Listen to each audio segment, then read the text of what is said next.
verse 2, so that we will know the perfect will of God sa ating buhay.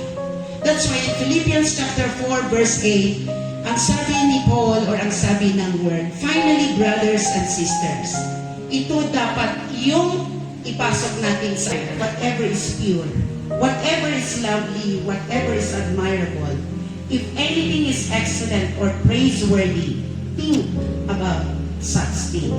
So ibig sabihin, ang ibig sabihin ni Paul dito or ang salita ng Panginoon, think about the good things that will help you grow in your faith, in my faith. Think about the things na mailabas natin, mai-reflect natin ang buhay ni Kristo sa ating buhay. Kasi what we think about shapes who we become.